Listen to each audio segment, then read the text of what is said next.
নূহ আলাইহিস সালামের 4টা বেটা ছিল, 4টা সন্তান। একটা সন্তানের নাম হাম, সাম, ইয়াফেস এবং কেনান। আবার বলে হাম, সাম, ইয়াফেস এবং কেনান। এই হাম এবং সাম, কেনান কাফের হয়ে মারা গেল, মহাপ্লাবনে ডুবে মারা গেল। আর একটা সন্তানের নাম ইয়াফেস। এই ইয়াফেসের বংশধর হলো ইয়াজুজ মাজুজ। ইয়াজুজ মাজুজের দৈর্ঘ্য হবে 120 গজ, বড় বড় লম্বা, খুব বড় বড় জোয়ান মধ্য হবে, খুব বিভৎস হবে তারা। তাদের চুল দাড়িগুলি থাকবে লাল আর কালো, আমাদের চুল দাড়ি লাল আর সাদা। আর ইয়াজুজ মাজুজের চুল দাড়ি থাকবে লাল আর কালো, তাদের চেহারা হবে বিভৎস, সুঠাম দেহের, বিরাট বড় শক্তিশালী। তারা পৃথিবীতে যখন আসবে, ঈসা আলাইহিস সালাতু ওয়াস সালাম যখন দুনিয়াতে আসবেন, পৃথিবীর কিয়ামতের আগে দুনিয়াতে আসবেন, ভূমধ্য সাগর, আরব সাগর থেকে শুরু করে পৃথিবীর বড় বড় সাগরের পানিগুলি তারা খেয়ে শেষ করে ফেলে দিবে। এত পরিমাণে তারা হবে, এত শক্তিশালী তারা হবে, পৃথিবীর মানুষ মেরে মেরে একবারে মিসমার করে দিবে। সেই দিন শুধু পাক্কা ইমানদার ছাড়া আর কেউ বাঁচবে না। একসাথে বলবেন আল্লাহু আকবার। না না, আরো জোরে বলেন আল্লাহু আকবার। মক্কা মদিনায় তারা ঢোকার সুযোগ পাবে না। আরো জোরে বলবেন আল্লাহু আকবার। দাজ্জাল মক্কা মদিনায় ঢুকতে পারবে না। সেই দিন পাক্কা ইমানদার ছাড়া আর কেউ বাঁচতে পারবে না। সেই ইয়াজুজ মাজুজ পৃথিবীতে আসতো, মাঝে মধ্যে আক্রমণ করতো, মানুষ মেরে ফেলতো। লোকেরা বলল, বাদশাহ জুলকারনাইন, আপনি দয়া করে আমাদের জন্য ওই মানুষগুলি থেকে বাঁচান যারা বিভৎস এবং খুবই জালিম, যারা জুলুম করে, অন্যায় করে। এই জন্য পৃথিবীতে যারা জুলুম করে, অন্যায় করে, তারা ইয়াজুজ মাজুজের বংশধর। তাদের রক্তের মধ্যে ইয়াজুজ মাজুজের রক্ত আছে। এরা নিকৃষ্ট, আল্লাহ জুলুমবাজকে পছন্দ করে না। জুলুম অবশ্যই ধ্বংস হয়ে যাবে, ন্যায় পৃথিবীতে প্রতিষ্ঠিত হবে। কথা বলেন ঠিক কিনা? ফিলিস্তিন আবার বিজয় হবে। কথা বলেন ঠিক কিনা? ইসরায়েলের পণ্য কোকা কোলা, পেপসি, এই ফান্টা, তারপরে আরো কিছু কিছু প্রোডাক্ট আছে, তারপরে Nestle company, Nestle coffee toffee খান, এই ইসরায়েলের পণ্য, এগুলি খাবেন না, কিনবেন না, এগুলি বয়কট করবেন। পেপসি, কোকা কোলা, নেসলে কোম্পানির পণ্যগুলি, এই যে যারা জানেন না এখন জানতেছেন, এগুলি কিনবেন না, এটি ইসরায়েলের প্রোডাক্ট। আপনি 1 টাকা দিয়ে যদি কিনেন তাহলে বুঝলেন আপনি ফিলিস্তিনের ভাইয়ের বুকে গুলি করছেন, আপনি জুলুমে সাহায্য করছেন। কি কথা কন না কেন? জোরে বলেন। কষ্ট হচ্ছে আপনাদের? তাহলে একসাথে জোরে বলেন আল্লাহু আকবার। আমাদেরকে ন্যায়ের পথে থাকতে হবে। কথা বলেন ঠিক কিনা? হকের পথে থাকতে হবে। আল্লাহ কবুল করুক, বলেন আমিন। বন্ধু আমার, বাদশা জুলকারনাইন বললেন, ঠিক আছে, আমি প্রাচীর নির্মাণ করে দেব। সেই দিন তিনি যে পাহাড়ের, 2 পাহাড়ের মাঝখান দিয়ে বিরাট এক গিরিপথ ছিল, ওই গিরিপথ দিয়ে তারা আসতো। ওই পাহাড় বন্ধ করার জন্য ইয়াজুজ মাজুজের গিরিপথ, বাদশা জুলকারনাইন তিনি লোহা গরম করলেন এবং সীসা গরম করলেন। লোহা এবং সীসা এবং তামা গরম করে এটাকে নরম করে বিরাট বড় গর্ত খনন করে, বিরাট বড় পাহাড় উঁচু সমান এই লোহা এবং তামা দিয়ে, সীসা দিয়ে এমন শক্তিশালী একটা প্রাচীর ওই সময় নির্মাণ করে দিলেন। আর বলে দিলেন, ইনশাআল্লাহ তারা বের হতে পারবে না। কিন্তু ইয়াজুজ মাজুজ প্রত্যেক দিন ওই প্রাচীরটা ভাঙার জন্য চেষ্টা করে।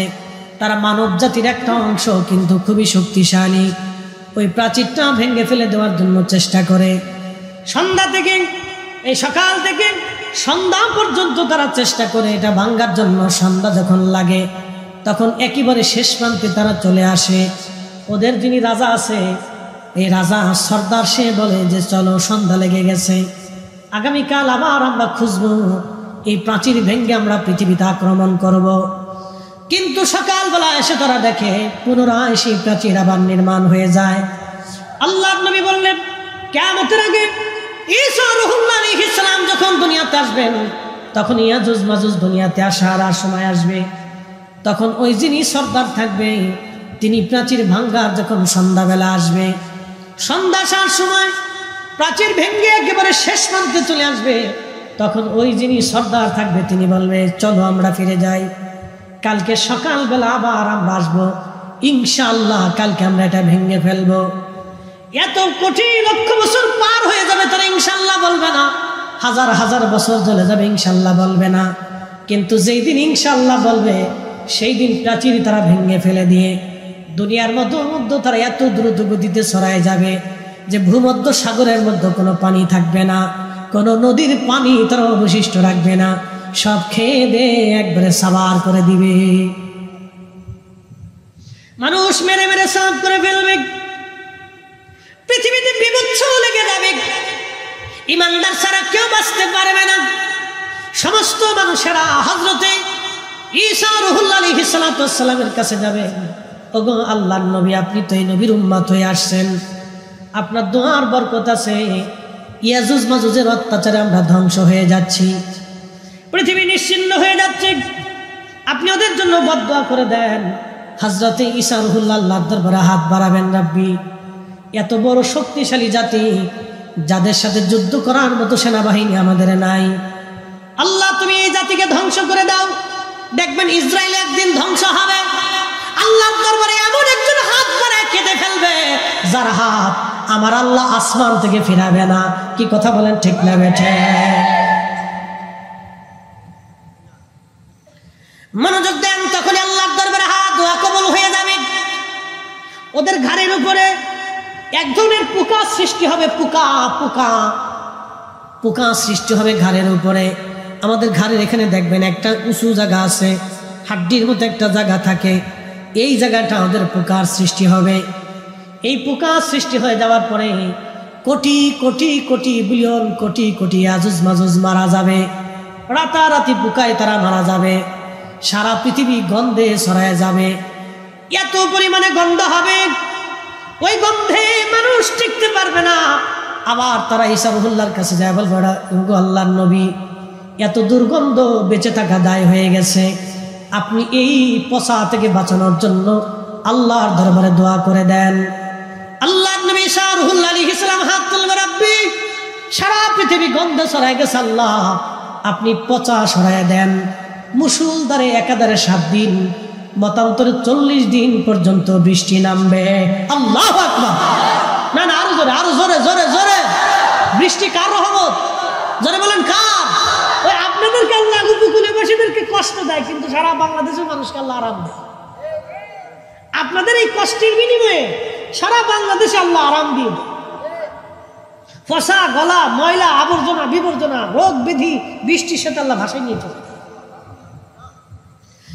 7 দিন মতান্তরে 40 দিন একাধারে আকাশ থেকে মুষলধারে বৃষ্টি হবে।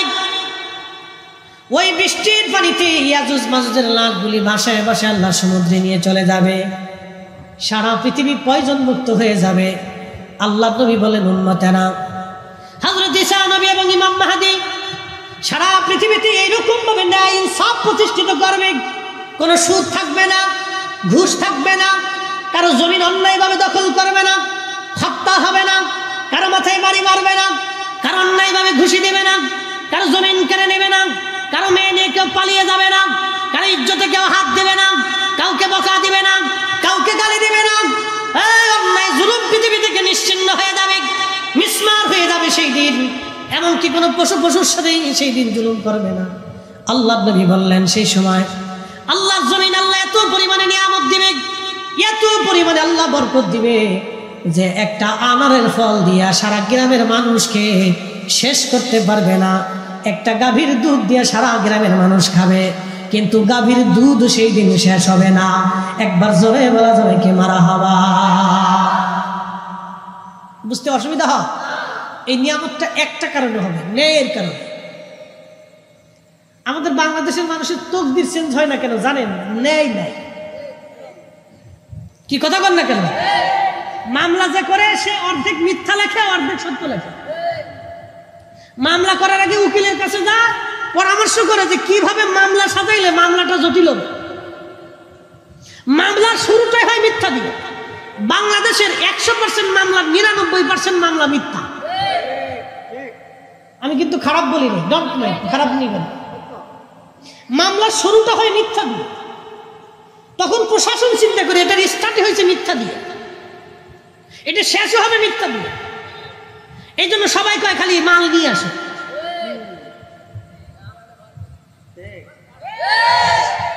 এই জন্য বৃষ্টি হয়, নিয়ামত বাড়ে না, ফসল হয়, ফসল বাড়ে না, গাভী আছে, দুধ হয় না, দুধ খান, শক্তি হয় না, ফল খান বরকত হয় না, খাবার খান কিন্তু বরকত হয় না। কারণটা কি? শুধু অন্যায়ের কারণ। এত পরিমাণে হয়েছে, সাক্ষ্য দিতে যায় যে সে মিথ্যা বলে, নামাজ পড়ে মিথ্যা সাক্ষ্য দিচ্ছে। কি কথা করা আছে না? নামাজ পড়ে মসজিদ থেকে বের হয়ে যাইয়া সমাজে কি লিখবা দিতে? এই সমস্ত অন্যায়ের কারণে আমাদের জন্য আল্লাহর রহমত কমে যাচ্ছে। আপনি আমেরিকার দিকে তাকান, অ্যাটেনশন, মনে কিছু নিয়েন না। আমেরিকার যেই মেয়েরা হাফ প্যান্ট পরে চলে, সেই মেয়েরা ইসরায়েলের বিরুদ্ধে, ফিলিস্তিনের জন্য তারা মাঠে নেমে পুলিশের সাথে মারামারি করতেছে। আপনি দেখেন ইউনিভার্সিটির ছেলেরা, মেয়েরা। কারণ কি? ওরা ধর্মের জন্য, ওরা মানবতার জন্য। যে অন্যায়ভাবে মানুষগুলিকে মেরে ফেলে দেওয়া হচ্ছে, পৃথিবী নীরব থাকবে শুধু এই ন্যায়ের জন্য। ওদের নারীরা অর্ধ উলঙ্গ থাকে, সন্তান জন্ম দেয় কিন্তু একটা ঘুষখোর পাবেন না। যাই দেখেন ফলের ভিতরে ফরমালিন দেয় না, খাবারের ভিতরে বিষ মিশায় না। আর আমার দেশে শিশুর খাবারের ভিতরে বিষ মিশানো হয় লাভের আশা। প্রশাসনের উচিত এইগুলিকে গুলিস্তানের মোড়ে আনা, যাত্রাবাড়ির মোড়ে মিডিয়ায় নিয়ে ওর কাপড় উঁচা করিয়ে একবারে কায়দা মতো বেদ দিয়ে পিটিয়ে সামলা উঠে ফেলাই দেওয়া। আমার সন্তান, আমার বাচ্চার ক্যান্সার হচ্ছে, ছোট্ট বেলা একটা বাচ্চা হার্ট স্ট্রোক করতেছে, ব্লাড ক্যান্সারে রূপান্তরিত হচ্ছে, ওর ফ্যাপসা কই যে নষ্ট হয়ে যাইতেছে। কারণটা কি? এই সমস্ত ভেজাল খাবারের জন্য, অতি লোভে, বিরাট লাভের জন্য এই মানুষগুলি খাবারের ভিতরে বিষ মিশিয়ে দিতেছে। মানুষে করতেছে বাবাজি, এটা মানুষে করে। আহা, আমি নবী না মানিলাম, কি যে ভুল করিলাম, ভস্মে ঢালিলাম ঘি, মানুষ হইয়া ভবেতে আসিয়া মানুষের করিলাম কি।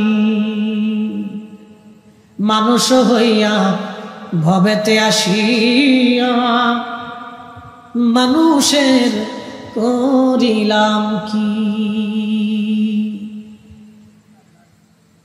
মানুষ মানুষকে হত্যা করে। একটা ছোট্ট শিশু মেয়ে মানুষ থেকে নিরাপত্তা। এই আপনার মেয়েটাকে, 6 বছরের মেয়েটাকে রাস্তায় ছেড়ে দিয়ে রাতে ঘুমাতে পারবেন? কিসের ভয়? শিয়ালে নিবে না, কুত্তায় নিবে না, ওরা মানুষই নিয়ে যাবে।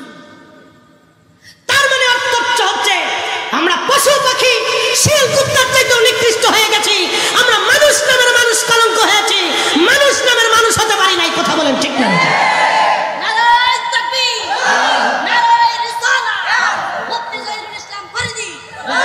আমরা মানুষ হতে পারি না, মানুষ হতে হবে আমাদেরকে মানুষের মতো। আল্লাহ নবীর তরিকায় মানুষ হতে হবে আমাদেরকে। সাহাবীদের জামানাতে, সাহাবায়ে কেরামের জামানাতে যে মানুষেরা দিনে দুপুরে মানুষ জবাই করত, আল্লাহ রসুলের দর্শে বসে জীবন পরিবর্তন হয়ে গেল। এত পরিবর্তন হলো, আহা, নিজেরা ক্ষুধার্ত থেকে গরিবদেরকে খাবার দিতে। সাহাবীদের জীবন এত পরিবর্তন হয়ে গেল, পৃথিবীর সর্বশ্রেষ্ঠ মানুষের রূপান্তরিত হল। নবী বলে গেলেন, আসহাবী কান নুজুম, আমার সাহাবীরা আকাশের নক্ষত্রের মতো।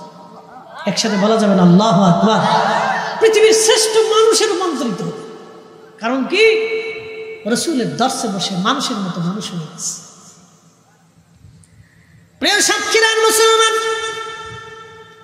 বলছিলাম কথাগুলি অনেক আমাদের বুঝে যাওয়া দরকার, আমাদের শিখে যাওয়া দরকার। খুবই মনোযোগ দিয়ে কথাগুলি আর শুনে যাবেন। মানুষ 4 কারণে মানুষ মানুষকে ভালোবেসে থাকে, মনে রাখবেন সারা জীবন।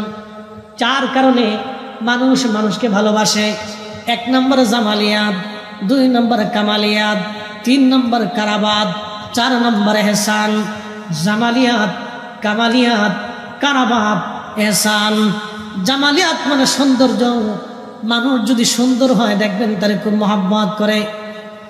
হযরত মোল্লা আলী কারি মাক্কি বলেন, রাসূলের জামালিয়াত এত সুন্দর ছিল।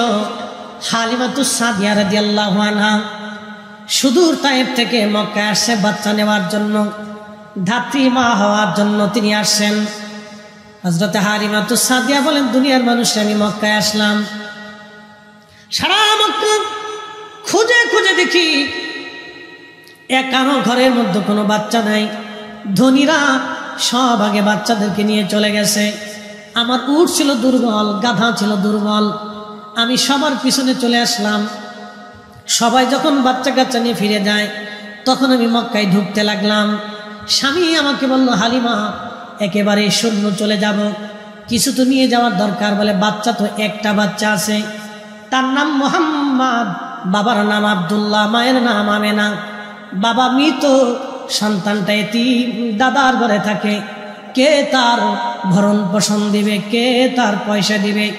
আমরাও তো নিজেরাও গরিব, এতিম বাচ্চা নিয়ে আমি কি করব? হালিমার স্বামী সেই দিন ডেকে বলতেছে, হালিমা রে, বাচ্চাটা নেই বা না নেই, চলো না একটাবার বাচ্চাটা দেখে আসি কেমন। একবার জোরে বলা যাবে কি মারহাবা? ওরে এতিম বলে নিল না কেউ, নিলেন বিবি হালিমা,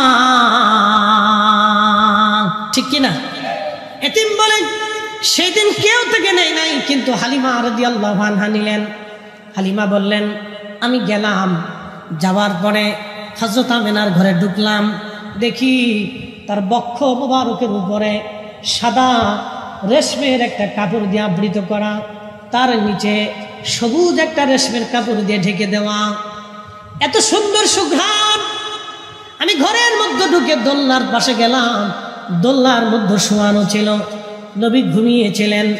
মোল্লা আলী কারি মাক্কি আল মাউরিদের মধ্যে আরো 27টা কিতাবের হাওয়ালা দিয়েছেন, 27টা কিতাবের মধ্যে লিখেছেন এইভাবে। হালিমা বলেন, আমি ভিতরে ঢুকলাম, ঢুকার পরে এত সুন্দর চেহারা কোনো মা জন্ম দিতে পারে আমি হালিমা কোনোদিন কল্পনা করি নাই। চিৎকার মেরে জোরে বলেন না মারহাবা। হযরত হালিমা বললেন, এত সুন্দর ছিলেন নবীজি, এত সুন্দর, এত সুন্দর আমাদের নবী ছিলেন, কোন মা এত চমৎকার সুন্দর বাচ্চা জন্ম দিতে পারে আমি কল্পনা করি নাই। সৌন্দর্যটা দেখে আমি হালিমা পাগল হয়ে গেলাম। ঘুম থেকে জাগানোর জন্য আমি বুকের উপর থেকে রেশমের কাপড় সরাইয়া প্রিয় নবীজির নরম সব বক্ষ মোবারকে আমার হাত দিয়ে আলতো আলতো করে আমি মেসেজ করতেছিলাম। আল্লাহর নবীর ঘুম ভেঙে গেল, আমার চেহারার দিকে তাকাইয়া নবীজি মুস্কি হাসি দিয়ে ফেললেন। ওই হাসি এত সুন্দর, হালিমা বললেন, দুনিয়ার মানুষ আমি পাগল হয়ে গেলাম, এত সুন্দর হাসি, আমি পাগল হয়ে গেলাম। আল্লাহু আকবার। হালিমা বলতেছেন, দুনিয়ার মানুষ শোনো, আমি সুন্দর চেহারার দিকে তাকায় রইলাম, পবিত্র জুলফি মুবারক, এই যে আপনারা ভুরু দেখেন, এই জুলফি মুবারকের মাঝখানের যে কপালের অংশ, এই অংশ থেকে একটা নূর মুবারক বের হইয়া খিলালাস সামা, মধ্য আকাশ পর্যন্ত এই নূর চলে গেল। আমি হালিমা এই নূর মুবারকের দিকে তাকাইয়া, আল্লাহর নবীর দিকে তাকাইয়া বিমোহিত হয়ে দেখতে লাগলাম। একবার জোরে বলা যাবে কি আল্লাহু আকবার। 450 বছর আগের মক্কার ইমাম তিনি লিখতেছেন, খিলালাস সামা, মধ্য আকাশ পর্যন্ত নূর চলে গেল। হালিমা তো সাদিয়া বলতেছেন, আমি আশ্চর্য হয়ে তাকিয়ে দেখতে লাগলাম। পরে জুলফি মুবারকের মাঝখানে চুমা লাগাইলাম, চুমা লাগাই আমি কোলের মধ্যে নিলাম। কোলের ভিতরে নেওয়ার সাথে সাথে আমার এত রহমত আল্লাহ আমার শরীরে দিয়ে দিল। আমি দুর্বল ছিলাম, ক্ষীণ ছিলাম, নবী কোলে আসার সাথে সাথে আল্লাহ আমার সবল বানাই।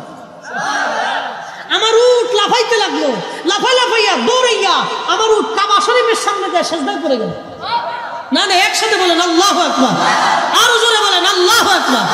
ওরে বনের যত পশু গান ভক্তি করতই দুই চরণ, মেঘমালা ছায়া দিত গায় গো নবীজি, গোলামেরে দেখা দিবেননি, কাঙ্গালেরে দেখা দিবেননি গো নবীজি, গোলামেরে দেখা দিবেননি।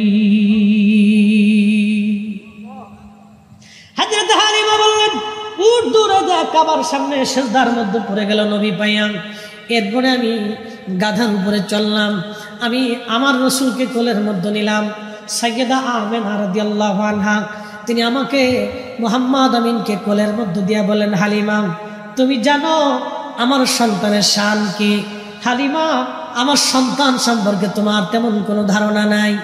হালিমা আমি তার মা, শোনো রে হালিমা, আমার এই সন্তানের নাম আমি রাখি নাই, আমি ঘুমিয়ে থাকতাম, আমার পেটের মধ্যে কোনো বাচ্চা ছিল আমি বুঝতাম না, আমার পেটের মধ্যে কোনো সন্তান আছে আমি জানতাম না। স্বপ্নের ঘরে কে জানি মাঝে মধ্যে সে বলতো, আমেনা রে তুমি বড় ভাগ্যবতী, তোমার উদরে আখিরি নবী রাহমাতুল লিল আলামিন তশরিফ রেখেছেন। চিৎকার মেরে জোরে বলেন না মারহাবা। আল্লাহু আকবার। হযরত হালিমা রে আমার এই সন্তান স্বপ্নের যুগে এসে আমার এই ফেরেশতা বলে যাইতো, আমেনা রে এই নবীর নাম হবে মুহাম্মদ, জমিনে মুহাম্মদ আসমানে মুহাম্মদ, জমিনে আহমদ আসমানে আহমদ। একবার জোরে বলা যাবে কি মারহাবা। আল্লাহুম্মা সাল্লি আলা সাইয়্যিদিনা মাওলানা মুহাম্মদ আলি সাইয়্যিদিনা মুহাম্মদ। কথা লম্বা বাড়াবো না, এটার নাম হলো জামালিয়াত। জামালিয়াত। 2 নম্বরটা হলো কামালিয়াত। ওই যে উট নবী চিনে ফেললেন, নবীর কামালিয়াত। আল্লাহু আকবার। কামালিয়াতের কারণে মানুষ মানুষকে ভালোবাসে। এই যে আপনারা হযরত আবু বকর সিদ্দিক ফুরফুরাবি রাহমাতুল্লাহ আলাইহি কেন ভালোবাসেন? উনি কামিল ছিলেন, আল্লাহর ওলি ছিলেন। গুনাহগার কাটিকে কেন ভালোবাসেন? নলতা শরীফের হুজুর কেবলাকে কেন ভালোবাসেন? শাহজালালকে কেন ভালোবাসেন? খানজাহান আলীকে কেন ভালোবাসেন? উনরা আল্লাহর পেয়ারা ছিল, উনরা কামালিয়াতের অধিকারী ছিল, বিদায় আমরা ওনাদেরকে ভালোবাসি। জামালিয়াত ও কামালিয়াত। 3 নম্বর হলো কারাবাত। কারাবাত মানে নৈকট্য। আপনি বন্ধুর সাথে যত কাছাকাছি থাকবেন, যত দেখা সাক্ষাৎ হবে, উঠা বসা হবে, চলাফেরা হবে, তত মহাব্বত বাড়তে থাকে বাড়তে থাকে বাড়তে থাকে। এটার নাম কারাবাত। এই জন্য সন্তানদেরকে সময় দিতে হয়, স্ত্রীকে সময় দিতে হয়, ফ্যামিলিকে সময় দিতে হয়, সমাজকে সময় দিতে হয়, মানুষদেরকে সময় দিতে হয়, বন্ধু বান্ধবদেরকে সময় দেওয়া লাগে। এটার নাম কারাবাত। 4 নম্বর এহসান। এহসান মানে দয়া দয়া দয়া। আমরা আজকে দয়া করা ভুলে গেছি। আল্লাহর নবী বললেন, মান লাম ইয়ারহামিন নাস মান লাম ইয়ারহামিল্লাহ। যে মানুষকে দয়া করে না, আল্লাহ তাকে দয়া করে না। যে মানুষকে দয়া করে না, আল্লাহ তাকে দয়া করে না। আল্লাহর কোরআন বলতেছে, قد أفلح المؤمنون الذين هم في صلاتهم خاشعون।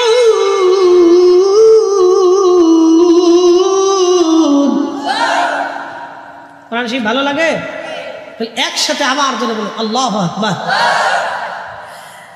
আল্লাহর কোরআন বলতেছে, হুজুর সফল কাম সে, কামিয়াবি হাসিল করলো সে, জিন্দেগি কামিয়াব তার যে নামাজের মধ্যে খুশু অবলম্বন করে একাগ্র চিত্তে শুধু আপনি আল্লাহর ভয়ে, আমি আল্লাহর ভয়ে, রসুল আপনি বলে দেন আমি আল্লাহর ভয়ে, আমি আল্লাহর জন্যে, আমি আল্লাহকে খুশি করার জন্যে যে সলাতে দাঁড়ায় যায়, যে সেজদাতে চলে যায়, যে রুকুতে চলে যায়, এ নামাজি কামিয়াবি।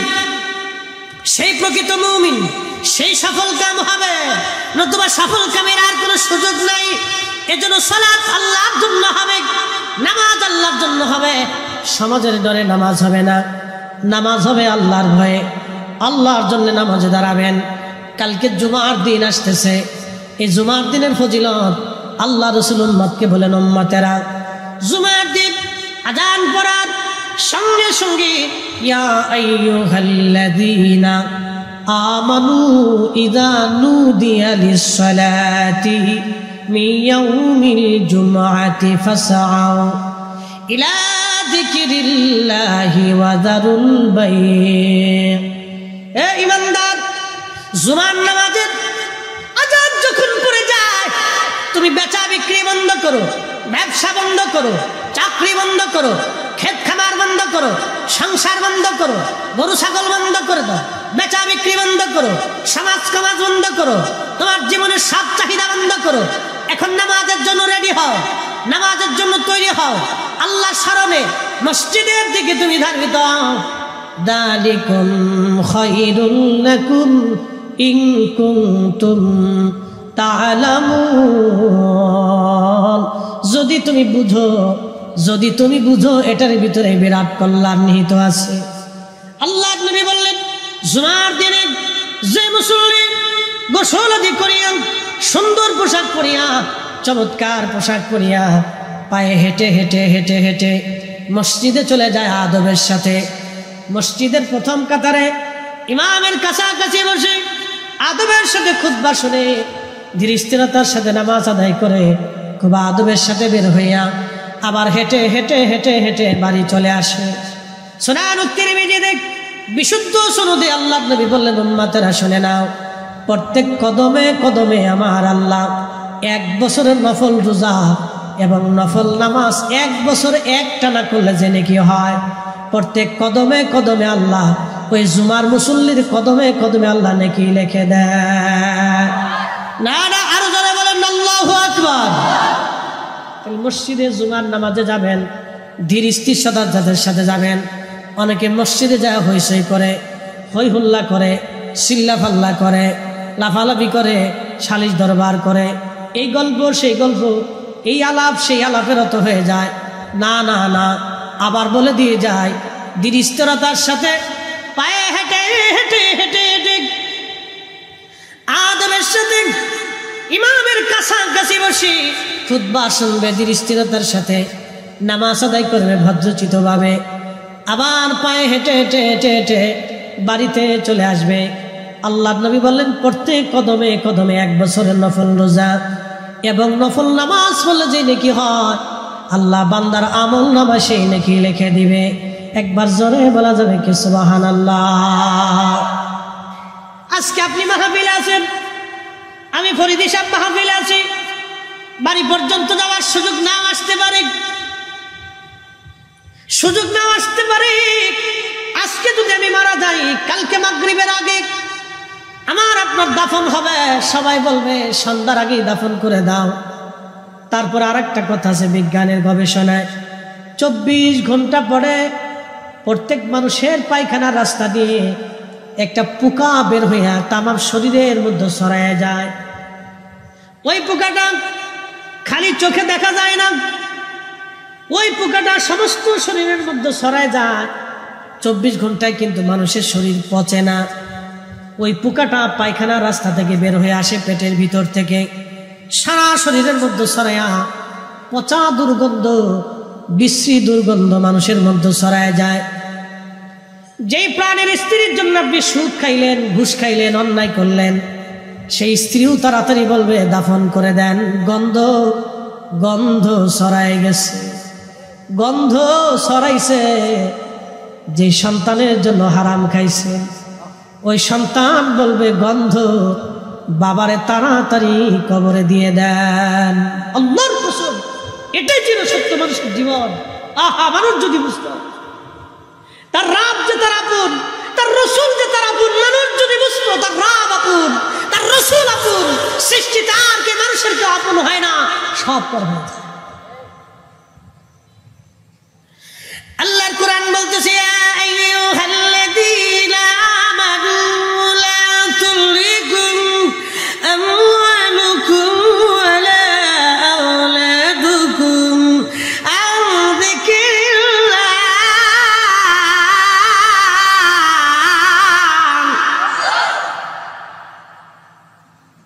এই বান্দা, সন্তানের প্রেমিক, সন্তানের মোহে, সম্পদের প্রেমে পড়ে আমি খোদা থেকে, আমি মালিক, আমি আল্লাহর জিকির থেকে তুমি জুদা হইও না। আমি আল্লাহর জিকির থেকে জুদা হইও না, নামাজ থেকে জুদা হইও না, হক হালাল থেকে জুদা হইও না, রোজা থেকে জুদা হইও না। সামর্থ্য যদি হয় হজ করা থেকে, যাকাত দেওয়া থেকে জুদা হইও না। ওয়াইদা তুলিয়াত আলাইহিম আয়াতুহু যাদাতুহুম ঈমানা।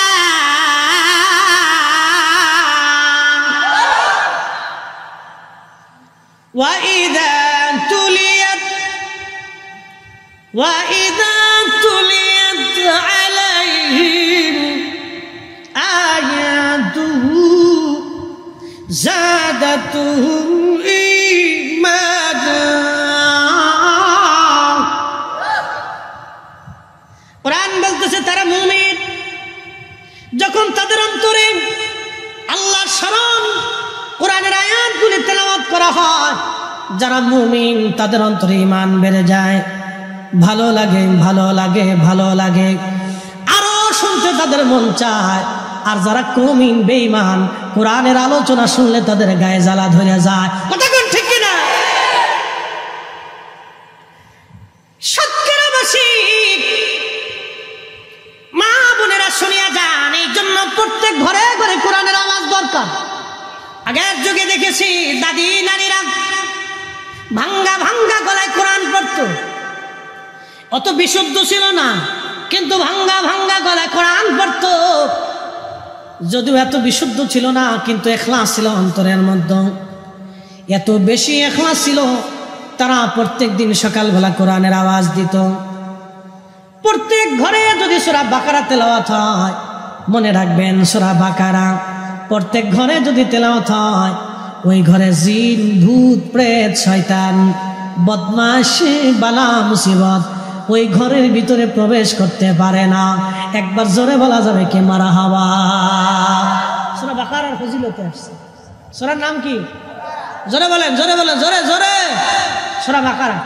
আলিফ লাম মিম যালিকাল কিতাবু লা রাইবা ফীহি হুদাল লিল মুত্তাকিন الذين يؤمنون بالغيب ويقيمون الصلاة ومما رزقناهم ينفقون والذين يؤمنون بما أنزل إليك وما أنزل من قبلك وبالآخرة هم يوقنون সূরা বাকারা যদি কেউ তেলাওয়াত করে, জিন ভূত শয়তান তার ঘরের মধ্যে আসবে না, বালা আসবে না।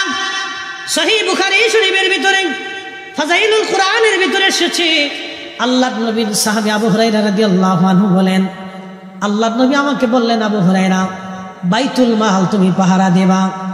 আবু হুরায়রা বললেন, আমি বাইতুল মাল পাহারা দেওয়ার জন্য রাত্রিবেলা বসে আছি, এমন সময় দেখি বাইতুল মালে একটা চোর আসছে। এই যে আপনারা আমরা যারা হাজি হজ করতে যাব, মাস্টার সাহেব জানে হজের সময় মক্কায় চুরি হয়। মাকালের ফল দেখতে ভালো, উপরে লাল ভিতরে কালো, ঠিক কিনা? মাকালের ফল দেখতে ভালো, উপরে লাল ভিতরে কালো। সারা জীবন এমনি গেল দয়াল, খাইতে আমরা পারলাম না। যার ভিতরে নাই রসুলের প্রেম, তার সাথে ভাব কইর না। কথা বলেন, যার ভিতরে নাই কোরআনের প্রেম, তার সাথে ভাব কইর না। মাকালের ফলের অভাব নাই, নামে মুসলমান কাজে নাই। কি কথা কর না, ঠিক কিনা? মসজিদে এখনো জুতা চুরি হয়, কারা করে? অথচ আমরা মুসলিম মুসলিম মুসলিম মুসলিম, যারা জীবন দিয়েছে মিথ্যা বলে নাই, মুসলিম যারা কুফফারদের সামনে হাসতে হাসতে জীবন দিয়েছে, কাফিরের কাছে মাথা নত করে নাই। আমরা মুসলিম, ফিলিস্তিনের মুসলমানেরা হাসতে হাসতে জীবন দিয়ে দেয়, ইসরায়েলের কাছে মাথা নত করে নাই। কথা বলেন ঠিক কিনা? প্রিয় মুসলমান আমার, খুব মনোযোগ দিয়ে, 30 থেকে 40,000 মুসলমান ফিলিস্তিনে আজ শহীদ হয়ে গেছে। ও যুবকরা, মা বোনেরা শুনে যান, ফিলিস্তিনের নারীদের দিকে আপনি তাকান। মা বোনেরা, ফিলিস্তিনের নারীর দিকে আপনি তাকান। মা সন্তান মরে গেছে কোলের মধ্যে, ছিন্ন বিচ্ছিন্ন সন্তানের লাশ, কিন্তু মা হেজাব ছেড়ে দেয় নাই। ভাইয়ের লাশ সামনে নিয়ে বসে আছে, বোন হেজাব ছাড়ে নাই। বাবার লাশ সামনে নিয়ে ছিন্ন ভিন্ন লাশ, রক্ত মাখা, হাত নাই পা নাই চোখ নাই লাশ। সন্তান মেয়ে বসে আছে, কিন্তু বোরকা ছাড়ে নাই। স্বামীর লাশ স্ত্রীর সামনে নিয়ে বসে আছে, বোরকা ছাড়ে নাই। নারী, ফিলিস্তিন থেকে তুমি শিক্ষা নাও, ফিলিস্তিনের নারী থেকে তুমি শিক্ষা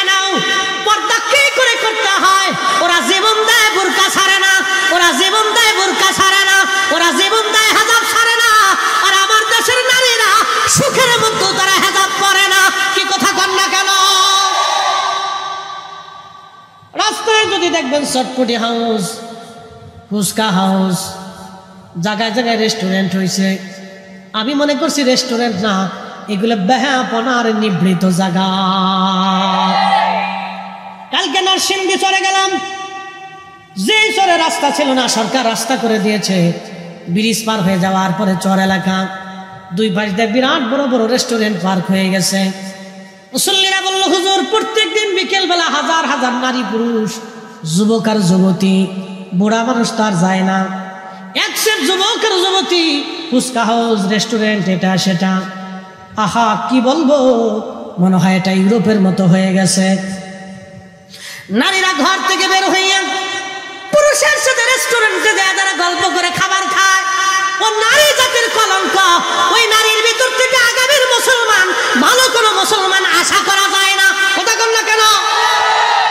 ও নারীর থেকে আগামী দিনে ভালো কোনো মুসলমান আশা করা। এই জন্য ফিলিস্তিনের নারীর সন্তান হওয়ার পরে যুদ্ধ করে মরে যায়, কিন্তু মিথ্যার কাছে মাথা নিতে পারে না। তো ছোট্ট বাচ্চাকে জিজ্ঞেস করেন কেমন আছো, বলে আলহামদুলিল্লাহ। কি অবস্থায় আছে, বলে হাসবুনাল্লাহু নি'মাল ওয়াকিল, নি'মাল মাওলা ওয়া নি'মাল নাসির। আহা, জবাব শুনলে প্রত্যেকটা শরীরের লোম খাড়াই যায়। বলে কি বাচ্চা, কত বেঈমান, মিসমার করে দিয়েছে বোমা মেরে মেরে, প্রত্যেকটা বিল্ডিং এ 2-4টি করে বোমা মারছে।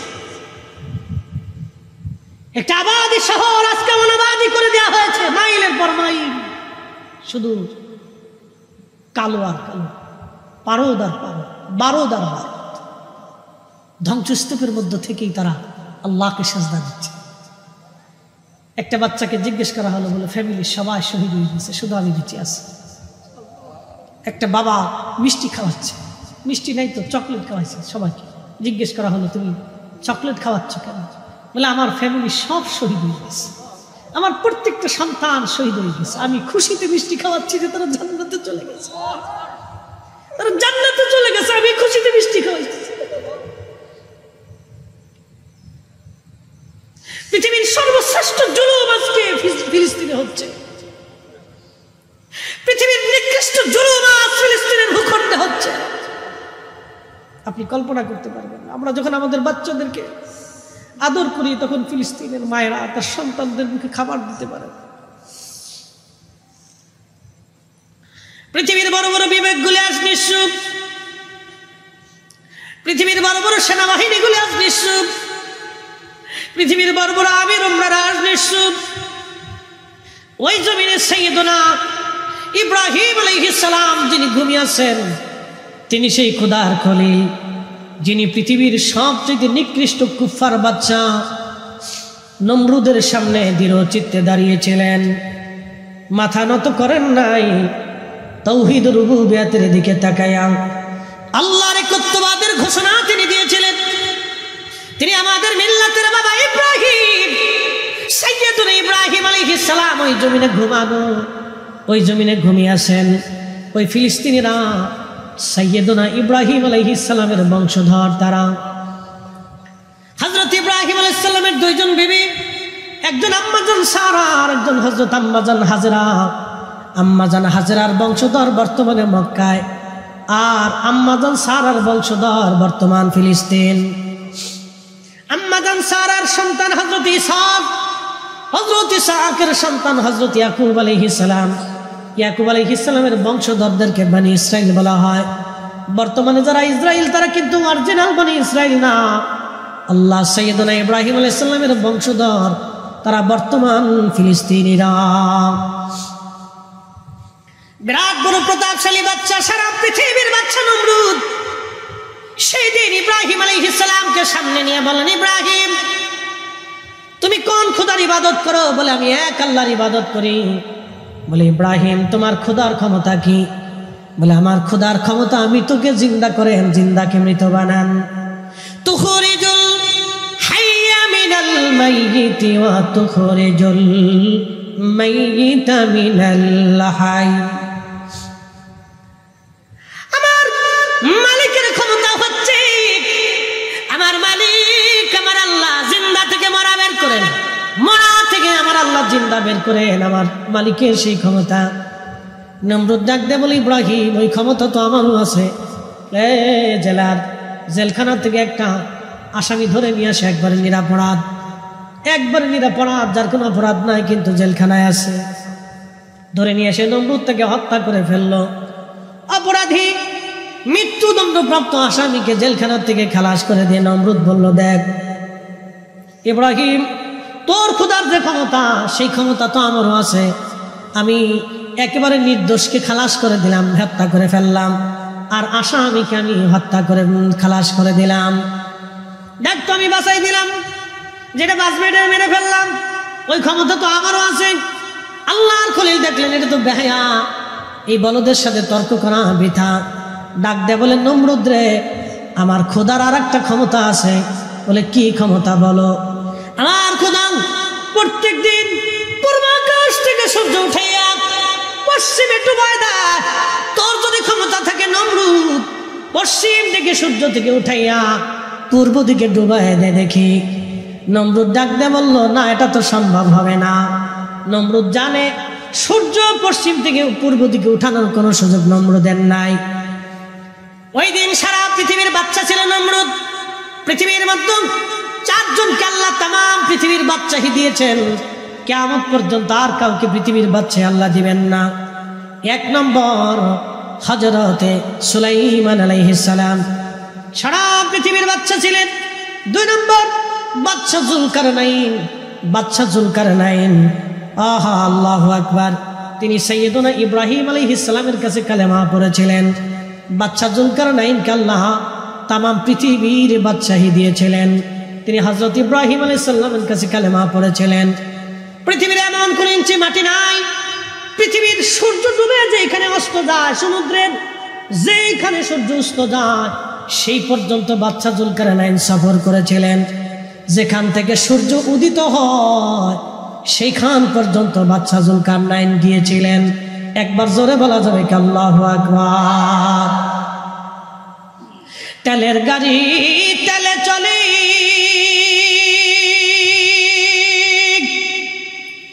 হাওয়ার গাড়ি হাওয়ায় উড়ে। তেলের গাড়ি তেলে চলে, হাওয়ার গাড়ি হাওয়ায় উড়ে। বিনা তেলে চালায় গাড়ি নবী সুলাইমান। আমরা সেই মুসলমান, আমরা সেই মুসলমান।